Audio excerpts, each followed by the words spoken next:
address for the class of 2025. Delivering this address is Amal Fickak. Amal, would you please take the stage?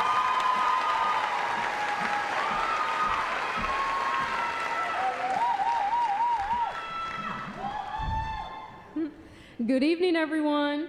First, I want to give a quick thanks to the staff and volunteers who made this ceremony possible. Let's give them a round of applause.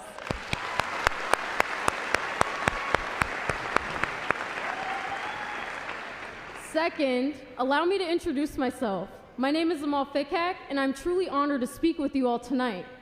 To be transparent, when I first heard that Mr. Ochaki was looking for student speakers for graduation, I didn't exactly jump at the opportunity. I didn't feel like I had any words of wisdom to offer. After all, I'm 18, and I'm still figuring things out like the rest of you. But a few weeks ago, during a BPO meeting, a conversation I had with Miss Amber changed my mind. We talked about the value of differences, and it reminded me that sometimes the most meaningful lessons come from simply living your truth. Throughout high school, the greatest lesson I've learned, although it's rather cliche, is this: be yourself unapologetically. As a first-gen Eritrean American who grew up in the suburb, I'll admit that I've always stood out, visually, culturally, and in the very way I carry myself. I have a different name, a different background, and a different energy entirely. I am ambitious. I show up every day ready to take full advantage of my education because my parents escaped war in Eritrea for moments like these, like graduation.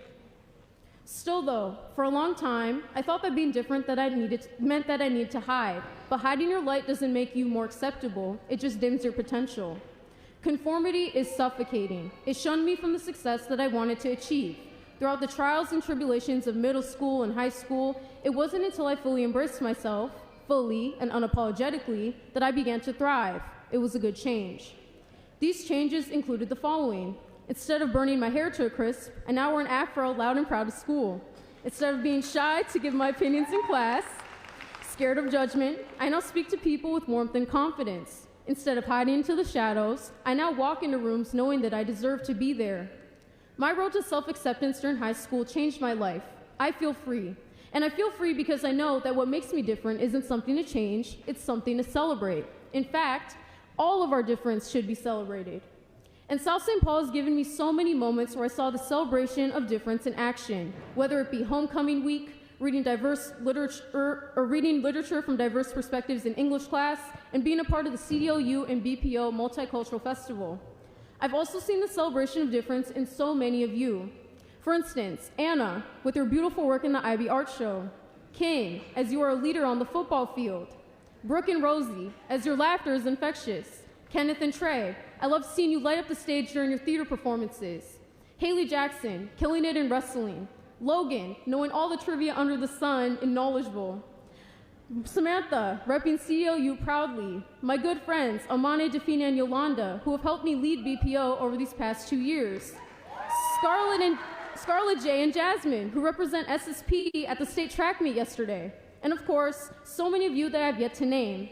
But these Packers that I've briefly mentioned aren't just achieving, they're expressing their identities, passion, and uniqueness. I find that we as a community are not great despite our differences, we are great because of them. But let's be real, we're living in a time where differences are still looked down upon, where identities are challenged, where human rights are debated, where people are told that they need to conform in order to be accepted. And to that, I say no.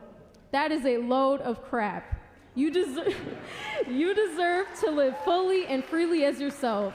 You deserve to walk into every space without shrinking, apologizing, or hiding from the world. Your contribution to diversity is a strength. Your difference is your strength. So here's my final message to you all. Be yourself unapologetically. Celebrate yourself, and celebrate others too. Talk to someone who doesn't look like you. Listen to someone whose story is different from yours. Express yourself and your brilliant ideas with no fear. That is how we build real community. That is how we build real change. It is only with the celebration of our differences that we will move forward as a society. We didn't come this far to play it small. We came to change the world. I hope each and every one of you does that after you walk this stage. Remember, no one is you, and that is your power. Be unapologetically you. Congratulations, fellow graduates, and thank you. The future waits.